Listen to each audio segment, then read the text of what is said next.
Assalamualaikum warahmatullahi wabarakatuh. Bagaimana kabarnya hari ini anak-anak? Alhamdulillah semuanya sehat-sehat saja ya. Semoga kita semua dalam lindungan Allah Subhanahu wa taala dan juga dijauhkan dari segala penyakit. Senantiasa berdoa kepada Allah agar wabah Covid ini segera berakhir dan juga menjaga kesehatan dan kebersihan diri serta lingkungan. Nah, hari ini guru akan bercerita tentang kisah Nabi Ibrahim alaihissalam. Nabi Ibrahim lahir di daerah Irak, tepatnya di kerajaan Babilonia. Bangsa Babilonia pada saat itu menyembah patung-patung berhala. Nabi Ibrahim memiliki ayah yang bernama Azhar. Ia bekerja sebagai pembuat patung berhala untuk dijual kepada penduduk Babilonia dan menjadi sesembahan mereka. Nabi Ibrahim ini dianugerahi oleh Allah atas pikiran-pikiran yang cerdas dan keberaniannya. Ia diberi pengetahuan bahwa yang kaumnya sembah itu, patung-patung itu adalah sesuatu yang sesat. Ia berkata kepada ayahnya, "Ayah, kenapa engkau menyembah patung-patung tersebut?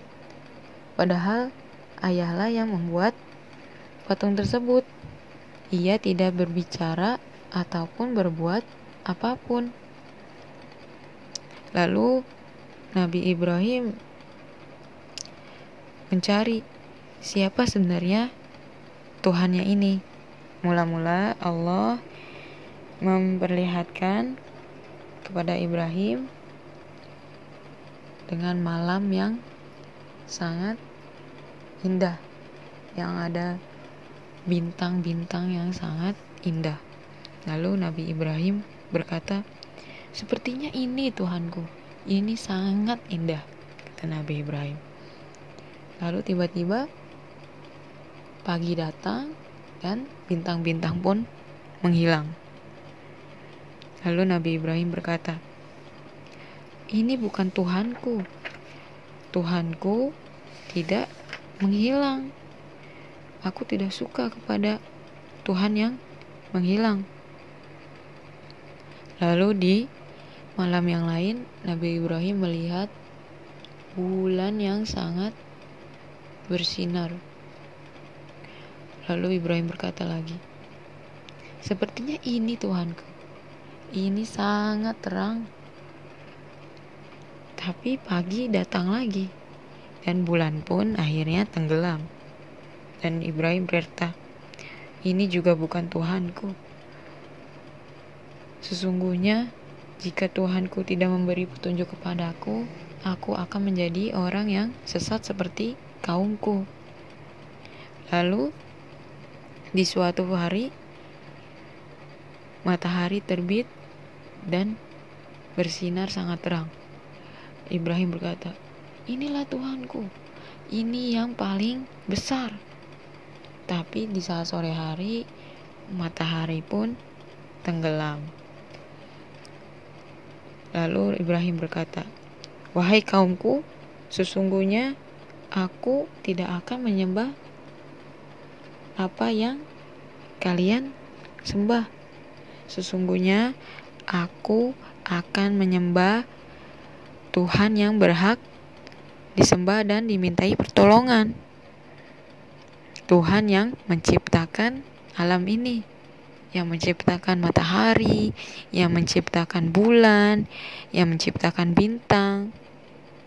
Dan patung-patung itu hanya buatan manusia yang tidak bisa berbuat apa-apa." Pada suatu hari, kaum Babilonia pergi keluar kota untuk memperingati hari raya mereka untuk berpesta. Namun Nabi Ibrahim tidak ikut dan pergi ke patung-patung bangsa Babilonia. Di sana ada banyak patung dan banyak makanan untuk disajikan ke patung. Lalu Nabi Ibrahim berkata, "Apakah kalian tidak makan? Mengapa kalian tidak menjawab?" Lalu Nabi Ibrahim memukul patung tersebut dengan tangannya. Karena patung hanya buatan manusia, tidak bisa berbicara, tidak bisa berbuat apapun ketika dipukul-pukul. Nabi Ibrahim akhirnya membawa kapak lalu menghancurkan patung-patung tersebut. Dan ia hanya menyisakan satu patung yang sangat besar. Nah, lalu dikalungkannya kapak itu di patungnya. Lalu Nabi Ibrahim pergi. Setelah kaumnya selesai berpesta, lalu ia kembali melihat patung-patungnya sudah hancur. Lalu mereka sangat marah dan mulai mencari siapa pelakunya ini, siapa yang menghancurkan patung-patungku.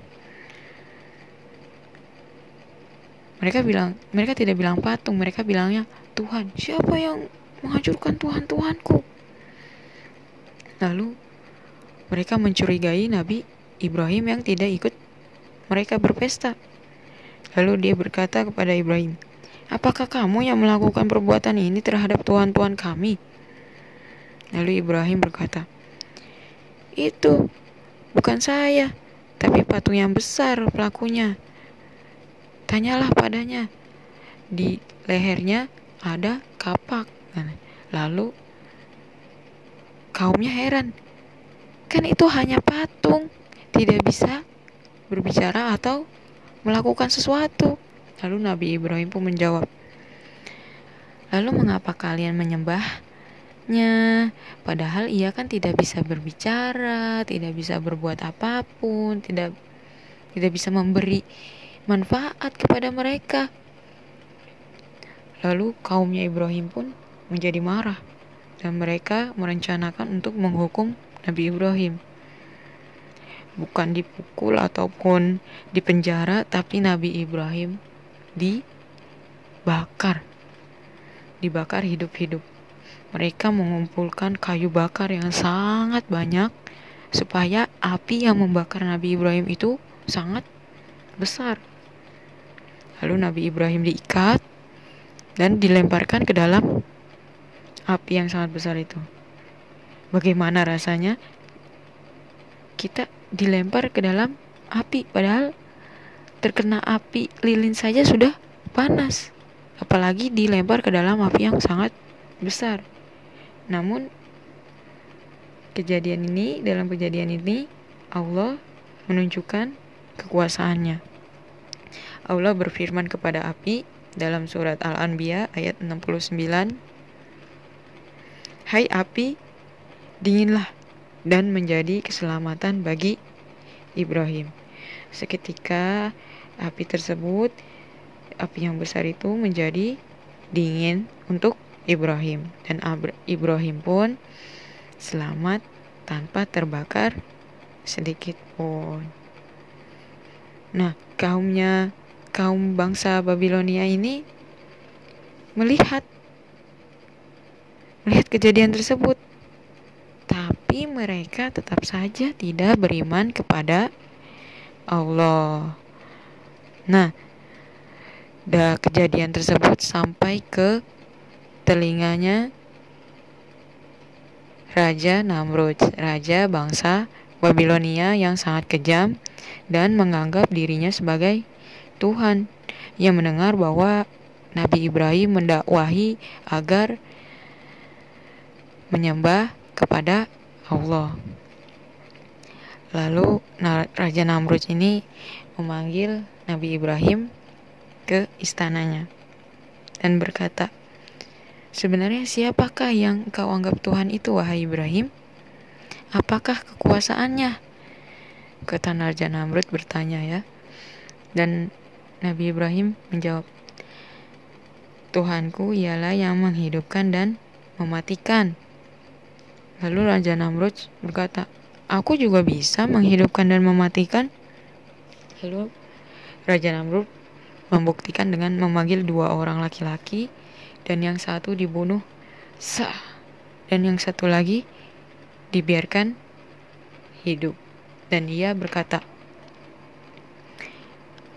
aku juga Tuhan yang bisa menentukan hidup dan mati seseorang. Seperti itu. Namun di risalah yang lain, Nabi Ibrahim menunjukkan kekuasaan Allah bahwa bisa menghidupkan yang mati. Tapi Allah berfirman seperti ini, belum percayakah engkau kepadaku, wahai Ibrahim? Lalu Ibrahim menjawab, hamba hanya ingin hati hamba menjadi lebih yakin. Lalu Allah berfirman, ambillah 4 burung, lalu engkau potong-potong, dan potongan itu disebar di bukit, satu bagian, satu bukit. Kepala ada di bukit sana, ekornya ada di bukit sana, sayapnya ada di sana. Lalu panggillah mereka, pasti mereka akan datang. Dan Nabi Ibrahim pun melakukan perintah, dan jadilah keimanannya Nabi Ibrahim semakin mantap, semakin besar keimanannya kepada Allah. Lanjut lagi. Lalu Nabi Ibrahim berkata kepada Namrud, sesungguhnya Allah Tuhanku bisa menerbitkan matahari dari timur. Maka engkau, wahai Namrud, terbitkanlah matahari dari barat. Namun Raja Namrud hanya terdiam. Ia tidak bisa menjawab apa-apa.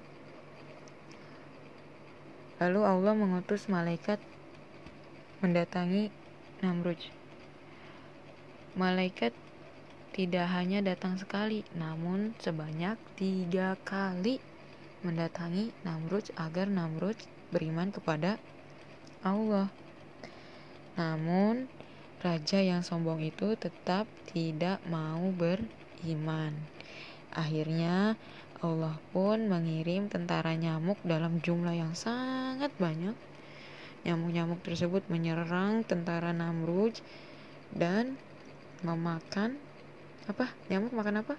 Makan darah mereka, sehingga tentara Namrud mati. Lalu ada satu ekor nyamuk masuk ke hidungnya Raja Namrud. Lalu Raja Namrud itu sangat kesakitan dan tersiksa. Ya akhirnya memukul kepalanya dengan besi karena ia kesakitan digigit nyamuk. Dan akhirnya Namrud pun mati dalam keadaan yang sangat tersiksa. Nah, seperti itulah manusia yang lemah, yang sombong akan kekuasaan Allah. Ya, dengan nyamuk yang kecil saja ia kalah. Allah dalam kejadian ini Allah membuktikan bahwa kekuasaannya itu sangat besar. Dalam cerita sebelumnya juga Allah dapat menenggelamkan pasukan Fir'aun dalam lautan. Allah juga membuat banjir yang sangat besar dan menolong Nabi Nuh dan Nabi Musa. Dalam kejadian ini pun seperti itu. Raja Namrud akhirnya dikalahkan oleh seekor nyamuk. Nah, seperti itu anak-anak soleh. Kita sebagai umat muslim beriman kepada Allah dengan mematuhi segala perintahnya, mengerjakan segala perintahnya, dan menjauhi segala larangannya ya. Sekian video hari ini. Nanti kita lanjutkan lagi cerita Nabi Ibrahim di pekan depan. Kita tutup dengan doa kafaratul majlis. Subhanakallahumma wa bihamdika asyhadu an la ilaha illa anta astaghfiruka wa atubu ilaik. Wassalamualaikum warahmatullahi wabarakatuh.